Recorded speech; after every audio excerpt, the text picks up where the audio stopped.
అది నా వల్లనే అన్నటువంటి ఒక ఆలోచనతో తన నారావారి మీడియా అన్నటువంటిది ఒకటి ఏర్పాటు చేసుకొని ఆ నారా యాడ్ ఏజెన్సీతో ప్రమోట్ చేసుకోవడమే తన పనిగా పెట్టుకున్నాడు.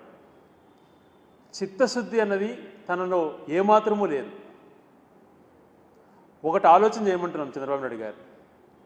ఈరోజు మీరు వైజాగ్లో డేటా సెంటర్ గురించి మాట్లాడుతున్నారు.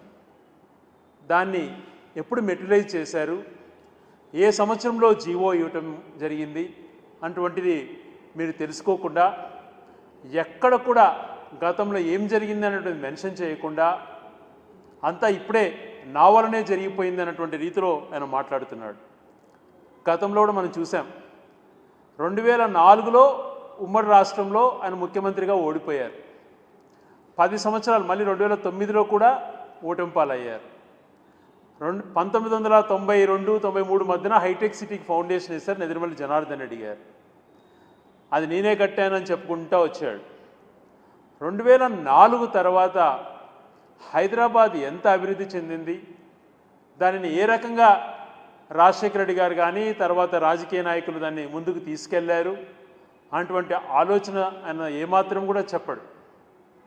అంతకుముందు అలా ఎలా ఉండింది, తర్వాత ఎలా మారిపోయింది అన్నది ఆలోచన చేసుకుంటే అభివృద్ధి అనేటువంటిది నిరంతర ప్రక్రియ అనేటువంటిది మర్చిపోయాడు ఆయన. 1956 ఆంధ్రప్రదేశ్ రాష్ట్రం ఏర్పడినప్పటి నుంచి ఎంతోమంది ముఖ్యమంత్రులు పనిచేశారు. గౌరవనీయులు ఆ కాలంలో సంజీవ్ రెడ్డి గారు అయితేనేమి, బ్రహ్మానంద రెడ్డి గారు అయితేనేమి, లేకపోతే కోట్ల విజయభాస్కర్ రెడ్డి గారు, వెంగళరావు గారు, దామోదరం సంజీవ్ గారు, ఇలాంటి గొప్ప గొప్ప మనుషులు ముఖ్యమంత్రులుగా పనిచేశారు. ఆ సమయాలలో వ్యవసాయం అనేటువంటిది చాలా ముఖ్యమైనటువంటి అంశం. ఈరోజు నాగార్జున సాగర్ ద్వారా కొన్ని లక్షల ఎకరాలు బీడు ప్రాంతాలుగా మారిపోకుండా సస్యశ్యామలమైనాయంటే వాళ్ళు కారకులు. శ్రీశైలం ప్రాజెక్టు వల్ల ఎలాంటి మంచి పురోగతి జరిగింది అన్నటువంటిది వాళ్ళ హయాంలో జరిగినటువంటివి.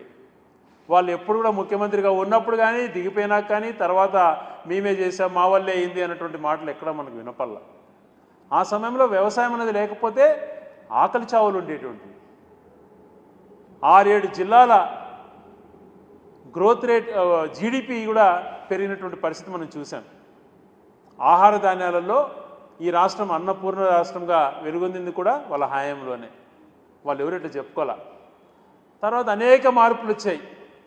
రాజశేఖర రెడ్డి గారు ముఖ్యమంత్రిగా ఉన్నప్పుడు మళ్ళీ ప్రాజెక్ట్స్ని టేకప్ చేసి ఈరోజు కాళేశ్వరంగా పిలువబడేటువంటి ప్రాజెక్టు ప్రాణహిత చేవల్లెక్ కానీ, దొమ్మగూడెం కానీ అనేక ప్రాజెక్టులు, నెట్టెంపాడు, తెలంగాణలో అనేకమైన ప్రాజెక్టులు, ఆంధ్రప్రదేశ్లో అనేకమైన ప్రాజెక్టులు, పోలవరానికి పూర్తి క్లియరెన్సెస్ తీసుకొచ్చింది రాజశేఖర రెడ్డి గారు. అలాగే దాంతోపాటు ఇంటర్నేషనల్ ఎయిర్పోర్ట్ శంషాబాద్లో, అలాగే రింగ్ రోడ్డును కానీ, పివి నరసింహ ఎక్స్ప్రెస్ వేని కానీ బ్రహ్మాండమైనటువంటి ఐటీని భూమిలోకి తీసుకొచ్చారు. ఒక్కటే చంద్రబాబు గారు మీరు ఆత్మపరిశీలన చేసుకోండి.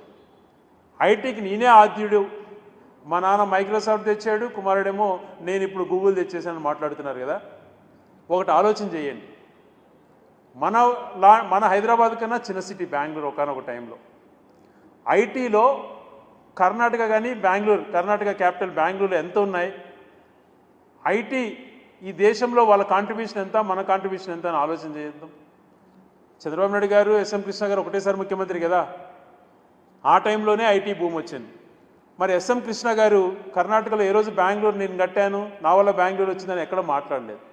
ఈరోజు ఐటీ ఎక్స్పోర్ట్స్లో $210 బిలియన్ ఉంటే దాదాపుగా $80 billion 40% contribute from Bengaluru. Almost 7 lakh crores Bengaluru నుంచి వస్తోంది. మరి మిగతా నెక్స్ట్ తీసుకుంటే హైదరాబాద్ మనం 1.3లోనే ఉన్నాం, 1.3 lakh crores. ఎక్కడ 1.3, ఎక్కడ బెంగళూరుకి వస్తున్నటువంటి దాదాపుగా 6 lakh crores పైనగా ఉన్నటువంటి దాన్ని ఎంత తేడా ఉంది. మరి వాళ్ళు మేము ఎవరు అక్కడ ఎవరు కూడా ఏ రాజకీయ నాయకులు కూడా మేమే ఐటీకి ఆద్యులమని ఎవరు మాట్లాడట్లేదే. మన హైదరాబాద్ తర్వాత మళ్ళీ పూణే కానీ, చెన్నై కానీ, ముంబై కానీ, తర్వాత గుర్గావ్ ఈ ప్రదేశాలలో ఉన్నాయి. అవి కూడా దాదాపుగా 1,00,000 బిలియన్ డాలర్స్తో ఉన్నాయన్నమాట, రూపీస్తో. మరి ఆ రకంగా చూస్తే ఏ రకంగా చూసినా కూడా మరి హైదరాబాదు మోర్ దాన్ దాదాపుగా 40% కాంట్రిబ్యూట్ చేస్తున్నా అంతా మేమే చేసామని అక్కడ ఎవరు మాట్లాడడం మనం చూడటం లేదు. మరి మైక్రోసాఫ్ట్ నేనే తెచ్చానంటే అది మన హైదరాబాద్ ఒక చోటే ఉందా? మైక్రోసాఫ్ట్ హెడ్ క్వార్టర్స్ ఎక్కడుంది మన ఇండియాలో అని చూస్తే అది బెంగళూరులో ఉంది. డెవలపింగ్ సెంటర్స్ వచ్చాయి 10 ఇండియాలో, అది హైదరాబాద్లో 1. అన్నిటికీ నేనే అర్జున్ని అన్నటువంటి మాటలు మాట్లాడుతుండడం కరెక్ట్ కాదు. దీన్ని బట్టి మీరు తెలుసుకోండి. మీరు ఏ ఒక్క వ్యక్తికి రానటువంటి అవకాశం, ఎవరు కూడా మ్యాక్సిమం 7 సంవత్సరాల లోపే ఉన్నారు ముఖ్యమంత్రులుగా. 16 సంవత్సరాలు మీరు ముఖ్యమంత్రి, ఉమ్మడి రాష్ట్రానికి 10 సంవత్సరాలు, ఇప్పుడు దాదాపుగా 6.5 సంవత్సరం, 16.5 సంవత్సరం మీరు ముఖ్యమంత్రిగా ఉన్నారు. ఏ ఫీల్డ్లో మనం ముందున్నాం? కొన్ని ఐటీలో చూస్తే బెంగళూరుకు హైదరాబాద్కు చాలా తేడా. హైదరాబాద్ అంతా నువ్వే అంటావు కదా, అది కూడా 2004 తర్వాత ఎంత పెరిగిందని ఒకసారి ఆలోచన చేసుకుంటే నీ హయాం కంటే కూడా ఎక్స్పోర్ట్స్ రాజశేఖర్ గారి హయాంలోనో తర్వాత వచ్చినటువంటి కేసీఆర్ హయాంలోనో బాగా పెరిగాయి. మీ హయాంలో పెద్దగా వచ్చింది లేదు, కానీ చెప్పుకోవడం మాత్రం ఎప్పటికో హైదరాబాద్ నాదే, సైబరాబాద్ నేనే అన్నటువంటి ఒక మాటలు తప్పితే వేరేది ఏమీ వినపడదు. పోనీ ఐటీలో లేం, ఎలక్ట్రానిక్స్ ఎక్స్పోర్ట్స్ ఏమైనా ముందున్నామా అంటే మనకన్నా చాలా అడ్వాన్స్గా ఉన్నారు తమిళనాడు వాళ్ళు. $10 బిలియన్ వాళ్ళది ఉంది. దాదాపుగా మనము 10th ప్లేసెస్లో కూడా మనం లేము ఎలక్ట్రానిక్స్ ఎక్స్పోర్ట్స్లో. అదే రకంగా మిగిలినటువంటిది ఈ మర్చెంటైల్ సర్వీస్ ఎక్స్పోర్ట్స్లో మనకు సీకోస్ట్ 1000 కిలోమీటర్ల పైన ఉంది. దీంట్లోనే మనం ముందులో ఉన్నామా అని అంటే గుజరాత్ $155 మిలియన్ ఉంటే మహారాష్ట్ర 138, కర్ణాటక 113 బిలియన్, తమిళనాడు 75, ఏ కోస్టు లేనటువంటి తెలంగాణలో $55 బిలియన్ ఎక్స్పోర్ట్స్ ఉన్నాయి. మరి 1000 కిలోమీటర్స్ సీ కోస్ట్ మనకు కేవలం 24.8, నాట్ ఈవెన్ $25 బిలియన్ కూడా మనం లేము ఓవరాల్ ఎక్స్పోర్ట్స్లో కూడా. మరి ఈ ఫెయిల్యూర్స్ అని నీవు కాదా? రాష్ట్రానికి విడిపోవడానికి కారకులైనటువంటి మీరు రాష్ట్రం విడిపోయిన తర్వాత ఉమ్మడి రాష్ట్రానికి మొట్టమొదటిగా 5 సంవత్సరాలు మళ్ళీ ముఖ్యమంత్రిగా చేసి అప్పుడు ఏది తీసుకురాలేక కాలం వృధా చేశారు. తర్వాత వచ్చినటువంటి జగన్మోహన్ రెడ్డి గారు కరోనా అటువంటి పరిస్థితులు వచ్చినా కూడా ఈరోజు టీసీఎస్ అక్కడ సైన్ అయిందంటే ఏ సంవత్సరంలో అయిందనేది ఒకసారి తెలుసుకోండి. అదే రకంగా 2021లో జీవో ఇవ్వడం కూడా జరిగింది. ఈ డేటా సెంటర్కి సంబంధించి అదానీ వాళ్ళకు ఏ రకంగా ఒక డేటా సెంటర్ అనేటువంటిది పెడితేనే ఉద్యోగాలు ఎక్కువ రావు, డేటా సెంటర్ వల్ల దాదాపుగా పెట్టుబడుల రూపంలో ఏమో 10,000-20,000 కోట్లు కనపడుతున్నాయి, ఉద్యోగాలు మాత్రం 1000 లోపు ఉన్నాయి. ఇది కాదు, రాష్ట్రం అనేక రకాలుగా ఇన్సెంటివ్స్ ఇస్తుంది కాబట్టి అక్కడ మంచిగా ఒక ఐటీ పార్క్స్ కానీ ఇంకా అక్కడ ఇన్ఫ్రా కానీ డెవలప్ చేయాలి అని చెప్పి కండిషన్స్ పెట్టి అదానీ వాళ్ళకి ఇవ్వడం జరుగుతూ ఉంది. మరి ఈరోజు మీరు ఏం చేస్తున్నారు? మీ నారావారి మీడియా ద్వారా మొత్తం చంద్రబాబు నాయుడు గారు చేస్తున్నారు అంటున్నారు కదా. ఒక్కటి మీరు ఆలోచన చేసుకోండి, గూగుల్ అటువంటిది వచ్చినా కూడా అది ఎవరు ఇనిషియేట్ చేస్తున్నారు, దాని భాగస్వాములు ఎవరు చేస్తున్నారు? అదానీ, ఎయిర్టెల్. గతంలో అలాగే చేసింది. ఈరోజు మొత్తం నిర్మించబోయేదంతా కూడా అదానీ. దాని కేబుల్ ఎందుకంటే అది స్ట్రాటజికల్ లొకేషన్లో ఉంది కాబట్టి వైజాగ్ అటువంటిది, సీకోస్ట్లో కేబుల్ రావాలి కాబట్టి ఆ కేబుల్కి సంబంధించినంత ఎయిర్టెల్ వాళ్ళు. ఇదంతా గతంలో జరిగిందే కదా. శంకుస్థాపన కూడా 2003లో జరిగింది. ప్రాజెక్ట్ 1, ప్రాజెక్ట్ 2 అని చెప్పి మధురవాడలో 130 ఎకరాలు, కాకలపాడులో కూడా 2 ఇచ్చి ఈ రెండిట్లో కూడా మీ డేటా సెంటర్స్ వల్ల మనకు ఫిగర్స్ కనపడుతున్నాయి కానీ ఎంప్లాయ్మెంట్, ఇది డైరెక్ట్ ఎంప్లాయ్మెంట్ కానీ ఇండైరెక్ట్ ఎంప్లాయ్మెంట్ కానీ పెద్దగా కనపడట్లేదు. కాబట్టి ఎక్కువ ఎంప్లాయ్మెంట్ కలగజేసేటువంటి ఐటీ పార్క్స్ నిర్మించాలని 2 చోట్ల కండిషన్స్ కూడా పెట్టడం జరిగింది. శంకుస్థాపన రోజు గౌరవ ముఖ్యమంత్రి, ఆ టైంలో ఉన్నటువంటి ముఖ్యమంత్రి జగన్మోహన్ రెడ్డి గారు అనౌన్స్ చేయడం కూడా జరిగింది. మరి ఇవేమీ నీకు పట్టవు, కేవలం పబ్లిసిటీ మాత్రమే. ఒకటే ఆలోచన చేయండి, ఎవ్వరు కూడా పరిశ్రమలకు రావాలి, ఈ రాష్ట్రం మంచి ముందుకు పోవాలన్నటువంటి ఆలోచనతోనే ఉంటారు. కానీ మీరు ప్రతి ఒక్కటి కూడా వేరే వాళ్ళకి ఎవరిది ఉండదు. మీ ఉద్దేశం ఏంటంటే ఇప్పుడు మనం ఓట్ చోరీ గురించి వింటున్నాం, ఓట్ చోరీ గురించి విన్నాం. ఇప్పుడంతా ఇదంతా ఇతరులు చేసినటువంటి క్రెడిట్ చోరీ. క్రెడిట్ ఎవరికి రాకూడదు, నువ్వే దొంగతనం చేయాలి. క్రెడిట్ వేరే వాళ్ళకి ఎవరికి పోకూడదు. ఆ క్రెడిట్ దొంగతనం చేసేటువంటిది అలవాటు చేసుకున్నాం, క్రెడిట్ చోరీ. అంతకు మించి ఏమీ జరగటం లేదు అక్కడ. ఏదన్నా గతంలో ఒక కంటిన్యూస్ ప్రాసెస్ అనేటువంటిది, అభివృద్ధి అనేటువంటిది మీరు మర్చిపోయారు. ఇది నిరంతర ప్రక్రియ. చేసేటువంటి వాళ్ళు చేశారు, ఎంతో మహానుభావులు అందరూ చేశారు కాబట్టే ఈరోజు మనకుందాం. ఈరోజు నువ్వు ఇంకా పాతకాలంలో లాగా ఎప్పుడు చూసినా ఫోన్ నేనే కనిపెట్టాను, కంప్యూటర్ నేనే తెచ్చాను అన్నటువంటిది ఈ కాలంలో కూడా మాట్లాడడం ఏం చంద్రబాబు నాయుడు గారు? ఒక్కసారి మీరు ఆలోచన చేసుకోండి, టోటల్గా ప్రపంచం ఎంత ముందుకెళ్తుంది అని చెప్పి. మీరు కంపారిజన్స్ ఇక్కట్లో ఉండి ఇక్కడిక్కడ ఏదో మాట్లాడటం కాదు.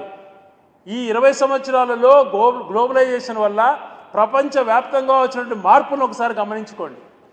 మారుమూల దేశాలైనటువంటివి కూడా మనకన్నా అడ్వాన్స్గా ఉన్నాయి.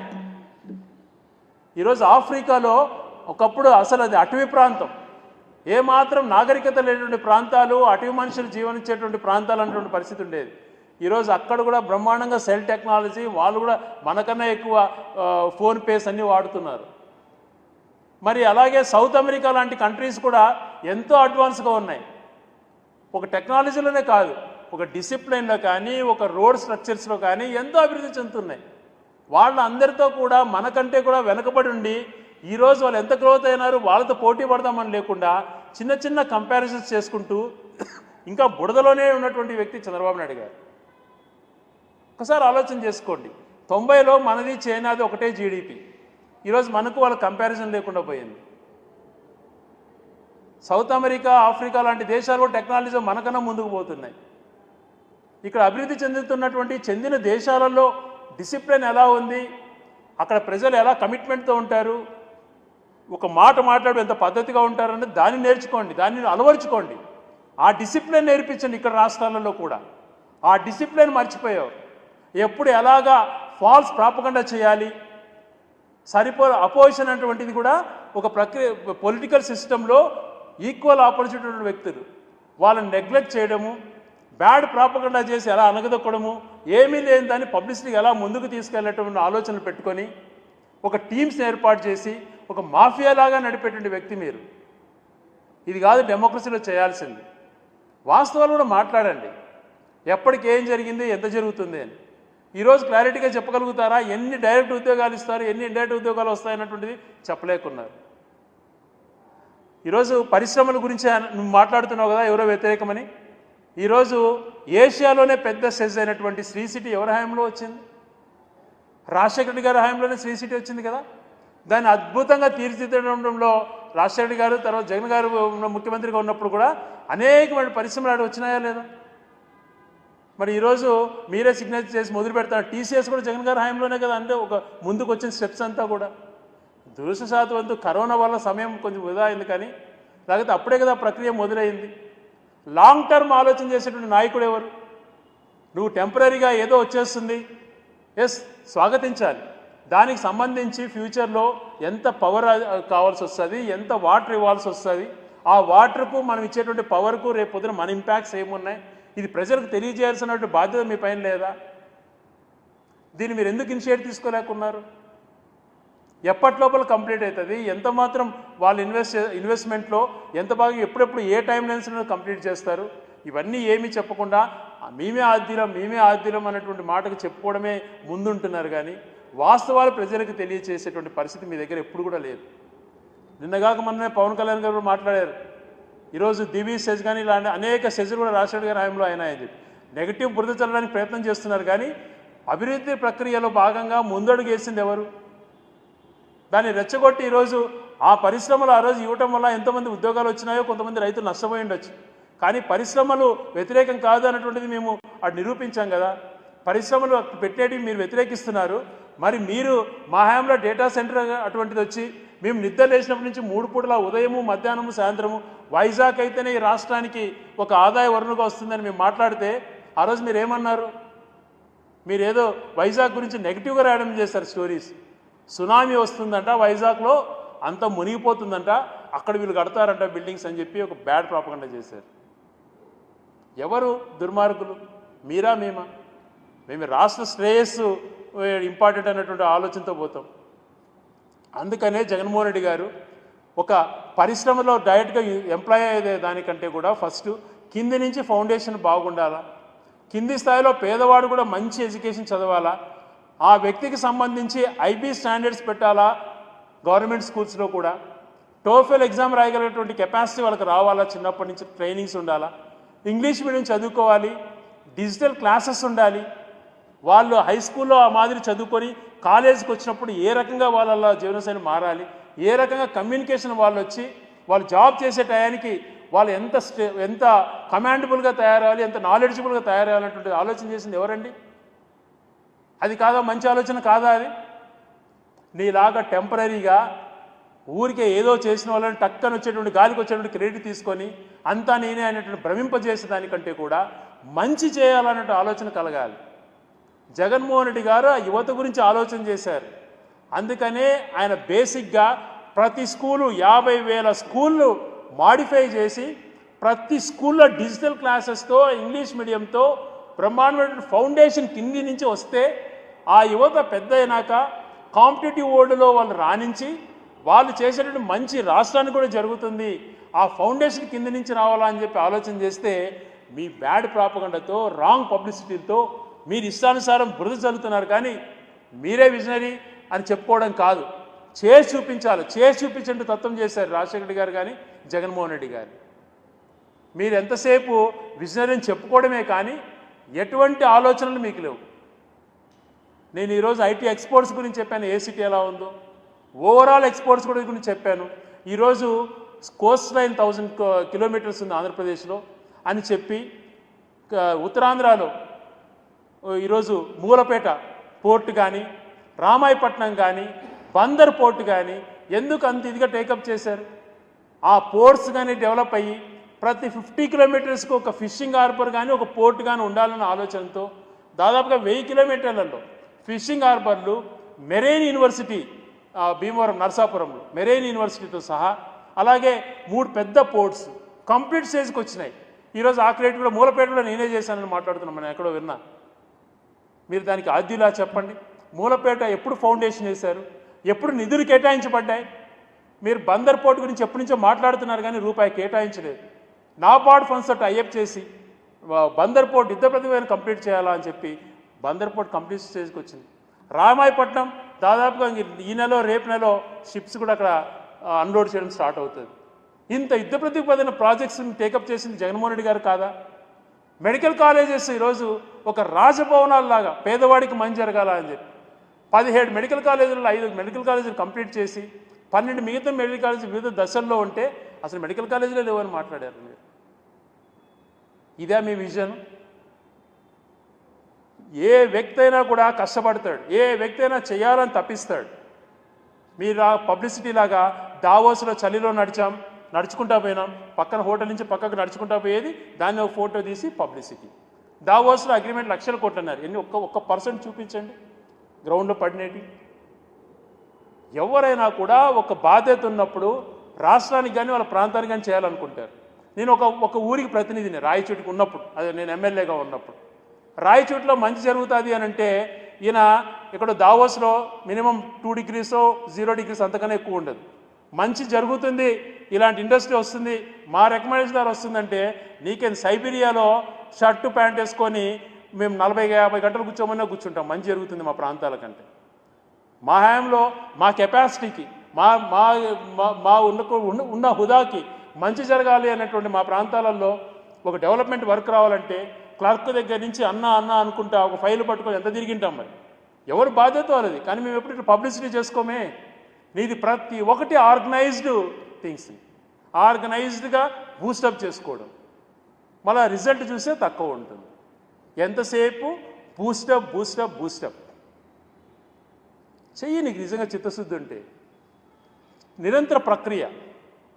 నీకన్నా మంచిగా మేము ఆలోచనలో ఉన్నామని చెప్పేటువంటిదే ఈరోజు మా ప్రతిపక్షంగా మేము కూడా తెలియజేస్తున్నాం. వృద్ధ జరుగుతున్నావు కదా, మేమేదో విధ్వంసం చేశామని పబ్లిసిటీ ప్రతి ఒక్కరితో మాట్లాడిస్తున్నావు కదా.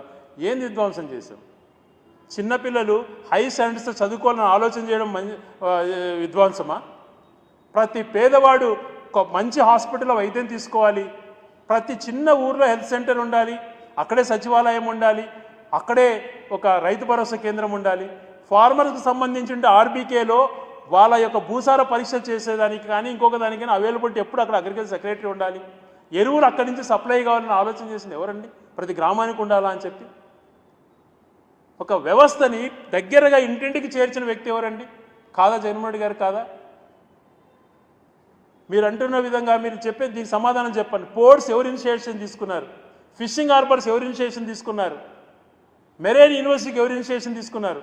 17 మెడికల్ కాలేజ్కి ఎవరు ఇనిషియేషన్ తీసుకున్నారు? 50,000 ప్రభుత్వ స్కూల్ను మోడర్నైజ్ చేసి డిజిటల్ క్లాసెస్తో సహా ఏర్పాటు చేసిన దానికి ఎవరు ఇనిషియేషన్ తీసుకున్నారు? ప్రతి ఊర్లో హెల్త్ సెంటర్తో సహా, మండలంలో పిహెచ్సి, కాన్స్టిట్యూన్సీ హెడ్ క్వార్టర్స్లో సిహెచ్సిలు, డిస్ట్రిక్ట్ హెడ్ క్వార్టర్స్లో డిస్ట్రిక్ట్ ఏరియా హాస్పిటల్స్లో ఫుల్ స్టాఫ్ ఉండాలి. ప్రతి చోట కంటిన్యూస్గా ఒక ఎంబీబీఎస్ డాక్టర్ మినిమం ఉండాలి. తగ్గ ఏ దానికి రిక్వైర్మెంట్ బెడెడ్ కెపాసిటీని బట్టి అక్కడ ఫుల్ స్టాఫ్ ఉండాలి అని చెప్పి ఫుల్ స్టాఫ్ నియమించినటువంటి వ్యక్తి ఎవరండి? ఇవన్నీ మాట్లాడుకోరా? దేని గురించి మాట్లాడతారు మీరు చెప్పండి? ఛాలెంజ్, మేము ఎక్కడికైనా వస్తాం. ఐటీ గురించి మాట్లాడతావా? పరిశ్రమల గురించి మాట్లాడతావా? అభివృద్ధి గురించి మాట్లాడతావా? దేని గురించి మాట్లాడతావు? నీకున్న ఏకైక అసెట్ మీ నారావారి మీడియా, ఆ మీడియా మేనేజ్మెంట్. దాంతోనే నువ్వు రాణిస్తున్నావు. మేము ప్రతి విషయంలో సహకరించడానికి సిద్ధంగా ఉన్నాం, అన్ని అభివృద్ధి కార్యక్రమాలలో కూడా. ఎస్, ఎందుకు ఇది మాట చెప్తున్నామంటే, డేటా సెంటర్లో కూడా మా భాగస్వామ్యం ఎంతుందో ప్రజలకు తెలియచేయాలి. అది మా బాధ్యత. మేము దాని ఇనిషియేటివ్ మేము కూడా చాలా తీసుకొని ముందుకు నడిపించాం. ఇప్పుడు నువ్వు ఉన్నట్లుండి కేంద్రంలో భాగస్వామ్యం కాబట్టి దాని అందరినీ కూడా బైపాస్ చేసి నువ్వేదో చేసుకొని అంతా నాదే అన్నటువంటిది కాదు. ఈరోజు పోర్ట్స్ గురించి మూలపేట ఉత్తరాంధ్రలో ఎవరు ఇనిషియేట్ తీసుకున్నారు? ఇది రేపో తొందరలో ఇదికి వస్తుంది. మరి అదే రకంగా భోగాపురం ఎయిర్పోర్ట్కి సంబంధించి తేవాల్సిన క్లియరెన్సెస్ అన్నీ పెండింగ్లో పెట్టి వెళ్ళిపోయావు గతంలో. దాన్ని అన్నీ ఒక స్టేజ్కి తీసుకొచ్చి ఈరోజు అది ఫాస్ట్గా పని జరుగుతుందంటే కారకులు ఎవరు? అసలు వైజాగ్లో నువ్వు ఉమ్మడి రాష్ట్రానికి 10 సంవత్సరాలు ముఖ్యమంత్రిగా ఉండి ఒక చిన్న ఐటీ కంపెనీ ఆడ పెట్టలేకపోయినావు. ఆ టైంలోనే హైదరాబాద్ అంతా డెవలప్ చేస్తూ మరొక పక్కన వైజాగ్ కూడా ఆద్యం ఉండాలని చెప్పి ఆ రోజు రాజశేఖర రెడ్డి గారు ఆలోచన చేసిందే కదా. అక్కడ ఈరోజు సాఫ్ట్వేర్ కంపెనీస్ అక్కడికి వచ్చినాయంటే రాజశేఖర గారి పుణ్యం కదా. అన్నీ సైమల్టేనియస్గా ఆలోచన చేసుకోవాలి. ఫార్మర్స్ బాగుండాలి. ఒక ప్రభుత్వం అంటే ఇచ్చేటువంటి ప్రజలకు ఏదైతే అవసరం ఉంటుందో, ఏ సెక్టర్కి ఏది అవసరమో ఆలోచన చేసి చేసుకుంటూ పోవాలి. మీరు ఇట్లా చేయరు, ఇది చేయరు, అన్నీ మాత్రం నేనే చేశానటువంటి పబ్లిసిటీ చేసుకుంటుంటాం. వ్యవసాయం గురించి దండగాని మాట్లాడారు మీరు. ఆ వ్యవసాయానికి సంబంధించి ప్రాజెక్టు టేకప్ చేసి మొత్తం రాష్ట్రంలో ఒక కొలికి తెచ్చింది ఎవరు? ఇవన్నీ ఏది ఆలోచన చేయకుండా ఇతరులు చేసేటువంటి ప్రక్రియను కూడా మీరు ఏది గుర్తుపెట్టి ఏది జరిగినా అది నాదే అంటాం. మరి 2004లో ఎకరం భూమి ఇక్కడ ఎంత ఉన్నింది? ఈరోజు 177 ఎకరాలు ఇక్కడ హైదరాబాద్లో పోయి ఉండొచ్చు. అది కూడా నాదే అంటావు నువ్వు. మళ్ళీ అది ఎట్లా నిరంతర ప్రక్రియ? నువ్వు కంపారిజన్, నేను చెప్పిన విధంగా comparison with some countries on par with ఆంధ్రప్రదేశ్తో ఉండి ఈరోజు ఈ 20 ఇయర్స్లో ఎంత ముందంజలో ఉన్నాయి, వాళ్ళతో కాంపిటేట్ అవుదామన్నట్టు ఆలోచన ఎందుకు రాదు మీకు?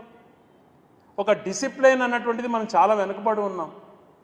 ఈరోజు ట్రాఫిక్ సెన్సెస్లో కానీ, లా అండ్ ఆర్డర్లో కానీ, ప్రవర్తనలలో కానీ, వీటన్నిటినీ ఒక ముఖ్యమంత్రిగా ఉండి మీ ప్రవర్తనలోనే మీరు సోషల్ మీడియాలో ఇష్టానుసారం మహిళను మాట్లాడుతూ దాన్ని ప్రశ్నిస్తే వాళ్ళని జైల్లో పెడుతున్నావు, కానీ మాట్లాడాలని వాళ్ళ గురించి నువ్వు ఏది చర్య చేపట్టట్లేదు.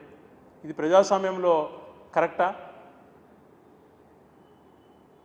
ఈరోజు లిక్కర్ది ఒకటి, ఆ నకిలీ మద్యం సరఫరా చేస్తూ డైరెక్ట్గా పట్టుబడి మళ్ళా దాన్ని ఇంకొక ర్యాంక్ ట్రాక్లోకి తీసుకుపోవడానికి ప్రయత్నం చేస్తున్నాం. మళ్ళా ఆర్గనైజ్డ్ క్రైమ్ వైసీపీ ఎవరు ఆర్గనైజ్డ్ క్రైమ్ చేసేది? మీరు కాదా? ఈరోజు వివేకానంద రెడ్డి హత్యది కూడా మేము ఎప్పుడో ఛాలెంజ్ చేశాం. నువ్వు అధికారంలో ఉన్నావు, తప్పు ఎవరు చేస్తారో నిలబెట్టు. మరి ఎందుకని దాని గురించి మాట్లాడట్లేదు మీరు? అదేదో ఆర్గనైజ్డ్ క్రైమ్, ఏం ఆర్గనైజ్డ్ క్రైమ్ ఉంటుంది తెలియజేయ ప్రజలు పబ్లిక్గా. దాచుకొని ఇతరులపైన బురద జల్లి ఆ సమయానికి కాలం గడిపేటువంటిది కాదు. మీరు ఇది ఆలోచన చేయండి. లిక్కర్కి సంబంధించి ఈరోజు ఒక సోషల్ మీడియాలో ఒక పోస్ట్ పెడితేనే, నిన్ననే చెప్పారు మా ఎక్స్ఎమ్మెల్యే ధర్మవరం ఆయన, ఒక సోషల్ మీడియాలో పోస్ట్ పెడితేనే ఎత్తి జైల్లో వేస్తున్నారు. మీరు ఒక హోర్డింగ్ కట్టుకోవడానికి భయపడిస్తున్నారు. విలేజ్లో హోర్డింగ్ కడితే కేసు పెడుతున్నారు. అటువంటి పరిస్థితులలో ఎవరైనా వైసీపీ వాడు ధైర్యం చేసి ఒక నకిలీ మద్య కేంద్రం పెడతారు, డిస్టిలరీ సెంటర్ పెట్టేటువంటి ధైర్యం కలుగుతుందా? దాదాపుగా ఒక నకిలీ ఒక ఇండస్ట్రీ లాగా పెట్టి ఒక్కొక్క యూనిట్లోనే 3000 కేసులు తయారు చేస్తూ 1,20,000 బాటిళ్ళు ఒక రోజుకు చేస్తూ నకిలీ మద్యాన్ని సృష్టించి అన్ని బెల్ట్ షాపులకు, ఊరూరా బెల్ట్ షాపులకు సప్లై చేసి ప్రజల ఆరోగ్యాలతో ఆడుకుంటూ దానిపైన ప్రజలు ప్రశ్నిస్తున్నారంటే ఆలోచనతో ఇంకొక ట్రాక్లోకి తీసుకెళ్ళి మళ్ళీ విమర్శించడం, ఇంకొకరి పైన నెపం పెట్టడానికి ప్రయత్నం చేయడం. ఇది కాదబ్బా, స్ట్రైట్గా చెయ్యి రాజకీయాలు, ఉన్నది ఉన్నట్టుగా మాట్లాడు. ఈ రాష్ట్రానికి సంబంధించి ఎవరమైనా భాగస్వామ్యం అయితే అభివృద్ధి విషయంలో నీలాగా అంతా నేనే వేసుకోవాలి, నేను తప్పితే వేరే వాళ్ళు ఎవరు రాకూడదు, నేను నా కుటుంబం మాదే రాష్ట్రం మేమే రాష్ట్రం అనుకుంటా పరిగెత్తడం కాదు. అందరం భాగస్వామ్యం అయితేనే ముందడుగు వేయగలుగుతాం. ఆ భాగస్వామ్యం చేసేటువంటి ఆలోచన నేర్చుకో. నీకున్నటువంటి డబ్బా కొట్టేటువంటి వాళ్ళు ఏదో ఒక రోజు నీకు రివర్స్ అవుతారు. ఈ డబ్బాని నమ్ముకో. ఆ పొగడుతున్న డబ్బాలు కాదు ముఖ్యం, రాష్ట్ర శ్రేయస్సు ముఖ్యం. మేము ఏదైతే ఈ రాష్ట్ర శ్రేయస్సు గురించి ఆలోచన చేశామో నేను అన్నింటినీ చెప్తూ వచ్చాను. దాన్ని బురజలేపే ప్రక్రియలో ఇంకొక రకంగా మాట్లాడితే ఎవరేం చేస్తారు? కళ్ళ కనపడట్లేదా స్కూల్స్ అభివృద్ధి? కళ్ళ కనపడట్లేదా పోర్టుల కంప్లీషను? కళ్ళ కనపడలేదా కనపడినటువంటి మెడికల్ కాలేజీనే వేల మంది పోయి ఇదోయా మెడికల్ కాలేజ్ అంటేనే మీ వాళ్ళు ఎక్కడుంది మెడికల్ కాలేజ్ అంటారు. అలా అయిపోయింది మీరు ఒక ఇల్యూజన్లోకి వెళ్ళిపోయారు. సో దీని నుంచి బయటకు రండి, మంచి చేద్దాం, వాస్తవాలు తెలియజేద్దాం. ప్రతిపక్షం ప్రశ్నించేటువంటి వాటిని సమాధానాలు చెప్తే రీతిలో ముందుకు రండి. మీకు చిత్తశుద్ధి ఉంటే ధైర్యం ఉన్నా కూడా, అంతేకాని తప్పుదోవ పట్టించే ప్రక్రియకి వెళ్ళకండి. ఈరోజు దీన్ని ఎంత ఇనిషియేట్ చేసుకుంది డేటా సెంటర్, నేను జీవో కాపిస్తా సహా చూపిస్తున్నా. ఎప్పుడు శంకుస్థాపన చేసింది, ఎప్పుడు దానికి జీవో ఇచ్చింది, ఎప్పుడు ఆ జీవో ఇచ్చే రూపంలో ఏ రకంగా డైరెక్ట్ ఇండైరెక్ట్ ఎంప్లాయీస్ వేరే రకంగా కూడా పెట్టి ఐటీ పార్క్స్ అక్కడ కట్టాలి, అక్కడ వెల్నెస్ సెంటర్స్ క్రియేట్ చేయండి, అన్ని ఈకోసిస్టమ్స్ అన్నీ కూడా డెవలప్ అయితే మిగిలినటువంటి కూడా ముందుకు వస్తాయని చెప్పి జీవోలు ఇచ్చింది మేం కాదా? అన్నిటినీ ప్రతి ఒక్కటి బ్లేమ్ చేసేటువంటిది కాదు. ఒక అభివృద్ధి అన్నది కానీ ముందుకు పోయేది రాష్ట్రాల్లో నిరంతర ప్రక్రియ. ఎవరు నువ్వు ఉండవు, నీ కొడుకు ఇంకొకరు ఎవరు ఉండరు. ప్రజలు ఎవరు కావాలనుకుంటారో వాళ్ళు వస్తారు. ఎవరు వచ్చినా కూడా ఒక కంటిన్యూస్ ప్రాసెస్ అనేటువంటి జరుగుతూ పోవాలి. ఆ ప్రక్రియలో ఎక్కడ కూడా వేగం తగ్గకుండా చూసుకోవాలి. అలా కాకుండా గతాన్ని ఎవరైనా మంచి చేసిన దాన్ని తుంగలో తొక్కేసేసి వేరేటి అన్నీ కూడా నీ ఖాతాలో వేసుకోవడమే నీ యొక్క డ్యూటీగా నువ్వు ప్రవర్తిస్తున్నావు. ముఖ్యంగా 3 వాటిలో ప్రవర్తిస్తున్నావు. 1, ఇతరులు చేసింది క్రెడిట్ కోసం తాపత్రయపడుతున్నావు. 2, అనునిత్యం జగన్ పైన బురద జల్లేటువంటి కార్యక్రమం చేస్తున్నావు. 3వది, నిర్దాక్షిణంగా వ్యవహరిస్తూ మీ వాళ్ళు తప్పు చేసిన ఆ తప్పును మళ్ళా వైసీపీలకు ఎలా అంటగట్టాలి అని చెప్పి నీ యొక్క వ్యవస్థల్లో మనుషులను వాడుకొని దీన్ని ఇట్లనే చేసుకుంటూ పోతున్నావు తప్పితే రియల్ చిత్తశుద్ధి అనేటువంటిది నీలో కనపడలేదని స్పష్టంగా కనపడుతోంది. ఇప్పటికైనా నీలో మార్పు తెచ్చుకొని ఈ రాష్ట్రంలో ముందు పడడానికి అనేకమైన వ్యక్తులు అనేక రంగాలలో ముందుకు కదిలిస్తేనే ఈ రాష్ట్రం మంచిగా వచ్చింది. ఎవరికైనా వ్యవస్థలపైన గౌరవం ఉంటుంది ఒక నీకు తప్పితే, ఎవరికైనా అన్ని కంటిన్యూ చేయాలంటూ ఉంటుంది ఒక నీకు తప్పితే. కాబట్టి ఇట్లాంటి ఆలోచన మానుకొని ప్రజాస్వామ్యబద్ధంగా నువ్వు మెలగాల అని చెప్పి రాష్ట్ర ప్రజల తరపున నిన్ను కోరుతున్నాను.